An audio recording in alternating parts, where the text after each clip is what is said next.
In this part, number 1, I will take text and tenses. Coming to the objectives of this lesson, you will be able to read and understand a one-act play, understand and use words which have different meanings, use tenses appropriately, write job applications. In literature, the word drama defines a genre or style of writing. Drama is a play that can be performed for theatre, radio, or even television. These plays are usually written out as a script or a written version of a play that is read by actors but not the audience. Drama, as in a play, is meant to be performed on a stage in front of an audience at the theatre. So, drama refers to the script, while the word theatre is the performance of the script. Coming to the history of drama, drama as in plays and the theatre has changed over time. The word itself comes from the Greek word meaning action. In fact, classical drama was more than just acting out a story. In Western theatre, culture plays are often described according to the form. Terms such as tragedy, comedy, tragicomedy, melodrama, farce, and musical are frequently used to help define the type of theatrical event that is being referred to. Theatre form is particularly important because plays need to have some type of form before an audience can read and understand them. Most plays are organized in a specific way that enables us to distinguish them from other forms of writing such as novels or poetry. Two of the main categories that theatrical history has tended to emphasize are tragedy and comedy. Drama assists in the development of the use of imagination, powers of creative self-expression, decision-making and problem-solving skills, and understanding of self and the world, self-confidence, a sense of worth, and respect and consideration for others. Mostly, prose is written in sentence and paragraphs. Poetry is written in lines and stanzas. Drama is written as dialogue with stage directions so that the actors know what exactly they are to say and do when they are on stage. The present play, If I Were You by Douglas James. Now, this lesson, If I Were You, is a one-act play. This is a story of an intruder. He entered the house of a playwright. He, however, did not know that the owner of the house was a playwright. He only knew him as Gerard. He had heard about him a few things. He knew that he was something of a mystery man. He lived in the wilds of Essex.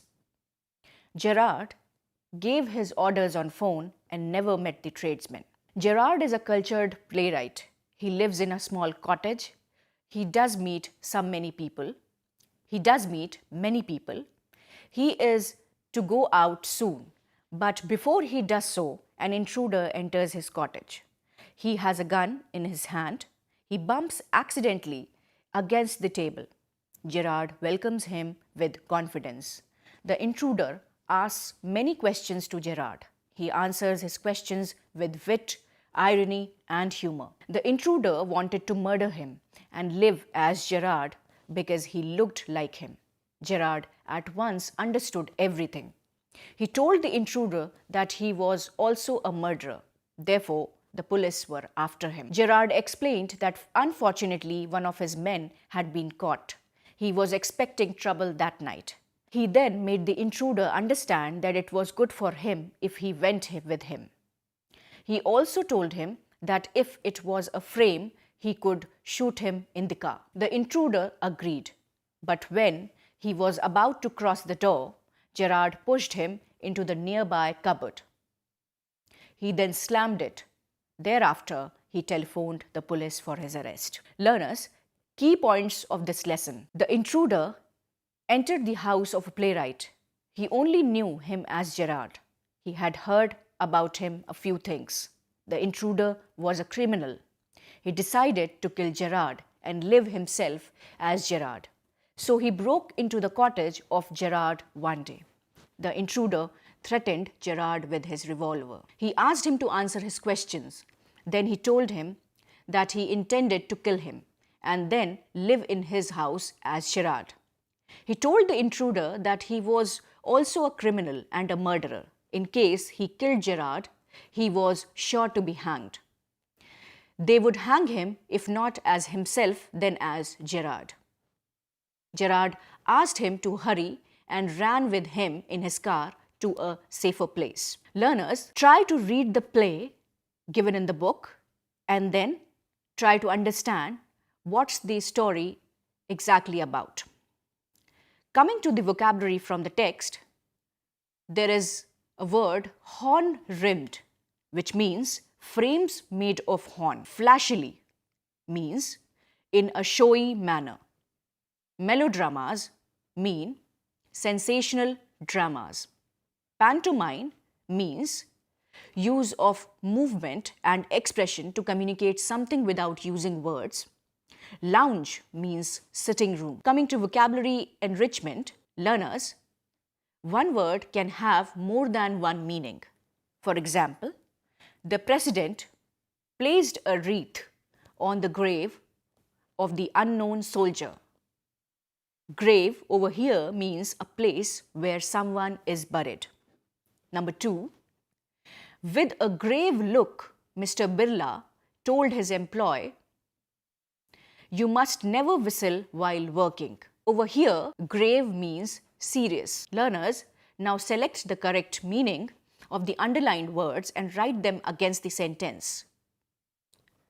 Number 1, you have been at the computer all morning. You deserve a break. B, I came back to the house to discover that thieves had broken in and stolen everything. Number 2, A, the motion to increase college fees was unanimously rejected. B, the slow motion of the bullock cart lulled him to sleep. 3A, she was a leading figure in the movement against child labor. B, without looking at the figures, we cannot say whether the company is running at a loss.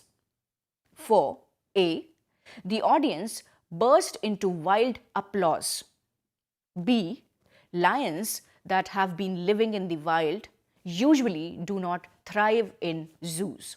Learners, using tenses appropriately. Coming to present simple tense, the present simple is used for establishing facts and things in general. The present simple is used for established facts and things in general. For example, a banana is never quite straight. India exports cotton. Number 2, it is also used for habitual activities or routines. For example, the secretary gets up at 5 and starts work at 7. The present simple is also preferred in newspaper headlines where space is at a premium. Iraq invades Kuwait. Man steals clock, faces time. Present continuous tense. The present continuous is used for temporary actions or events going on at or around the time of speaking. The electrician is mending a fuse. It's snowing. In India, Azmat is staying at Aligarh. The present continuous also is used to set the scene for jokes or funny stories told in present simple. For example, the guy is sitting all by himself in a restaurant looking pretty hungry, so the waiter tries to serve him a quick meal. The present continuous must be used with have when it is an action verb. She's having another baby. Fillet steak for dinner, a shower, a heart attack, etc. Remember that so-called state verbs cannot be used in continuous tense forms. She has a lot of money, so is having will not be used.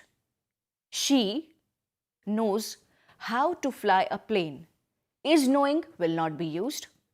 He prefers coffee to tea, so is preferring will not be used.